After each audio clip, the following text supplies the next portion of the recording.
ये बात बहुत ही पुरानी है।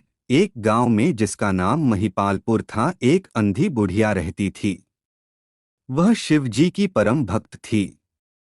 आंखों से भले ही दिखाई नहीं देता था, परंतु वह सुबह शाम शिव जी की बंदगी में मग्न रहती।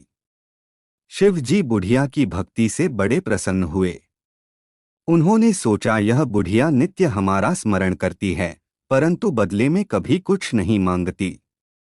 भक्ति का फल तो उसे मिलना ही चाहिए। ऐसा सोचकर शिव जी एक दिन बुढ़िया के सम्मुख प्रकट हुए तथा बोले, माई, तुम हमारी सच्ची भक्त हो। जिस श्रद्धा व विश्वास से हमारा स्मरण करती हो, हम उससे प्रसन्न हैं। अत तुम जो वरदान चाहो हमसे मांग सकती हो। बुढ़िया बोली, प्रभु, मैं तो आपकी भक्ति प्रेम भाव से करती हूँ। मांगने का तो मैंने कभी सोचा ही नहीं। अत मुझे कुछ नहीं चाहिए। शिव जी पुनः बोले, हम वरदान देने के लिए आए हैं। बुढ़िया बोली, मुझे मांगना तो नहीं आता। अगर आप कहें तो मैं कल मांग लूंगी। तब तक मैं अपने बेटे व बहू से भी सलाह कर लूंगी। शिव जी कल आने का वादा करके वापस लौट गए। बुढ़िया का एक पुत्र व बहू थे। बुढ़िया ने सारी बात उन्हें बताकर सलाह मांगी। बेटा बोला, माँ, तुम शिव जी से ढेर सारा पैसा मांग लो, हमारी गरीबी दूर हो जाएगी, सब सुख चैन से रहेंगे। बुढ़िया की बहू बोली, नहीं, आप एक सुंदर पोते का वरदान मांगे। वंश को आगे बढ़ाने वाला भी तो चाहिए। बुढ़िया बेटे और बहू की बातें सुनकर असमंजस में पड़ गई। उसने सोचा, यह दोनों तो अपने अपने मतलब की बातें कर रहे हैं। बुढ़िया ने पड़ोसियों से सलाह लेने का मन बनाया।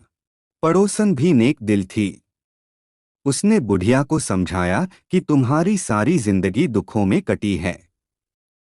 अब जो थोड़ा जीवन बचा है वह तो सुख से व्यतीत हो जाए। धन अथवा पोते का तुम क्या करोगी? अगर तुम्हारी आंखें ही नहीं हैं तो यह संसारिक वस्तुएं तुम्हारे लिए व्यर्थ हैं। अत तुम अपने लिए दोनों आंखें मांग लो। बुढ़िया घर लौट आई। बुढ़िया और भी सोच में पड़ गई। उसने सोचा, कुछ ऐसा मांग लूं जिससे मेरा, बहू व बेटे सबका भला हो। लेकिन ऐसा क्या हो सकता है? बुढ़िया कभी कुछ मांगने का मन बनाती तो कभी कुछ, परंतु कुछ भी निर्धारित न कर सकी। दूसरे दिन शिव जी पुनः प्रकट हुए तथा बोले, आप जो भी मांगेंगे वह हमारी कृपा से सच हो जाएगा। यह हमारा वचन है। शिव जी के पावन वचन सुनकर बुढ़िया बोली, यदि आप मुझसे प्रसन्न हैं तो कृपया मुझे मन इच्छित वरदान दीजिए। मैं अपने पोते को सोने के गिलास में दूध पीते देखना चाहती हूँ। बुढ़िया की बातें सुनकर शिव जी उसकी सादगी व सरलता पर मुस्कुरा दिए। बोले, तुमने तो मुझे ठग ही लिया है।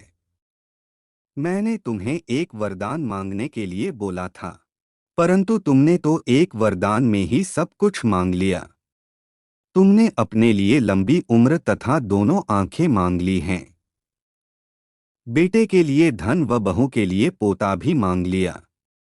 पोता होगा, ढेर सारा पैसा होगा, तभी तो वह सोने के गिलास में दूध पिएगा।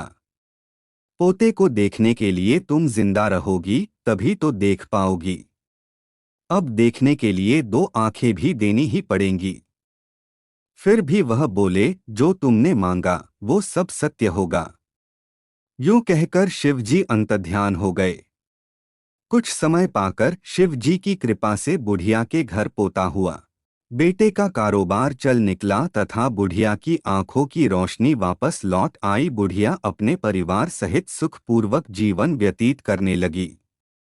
तो दोस्तों, इस प्रकार से एक बुढ़िया ने शिव जी को आखिर में ठग ही लिया।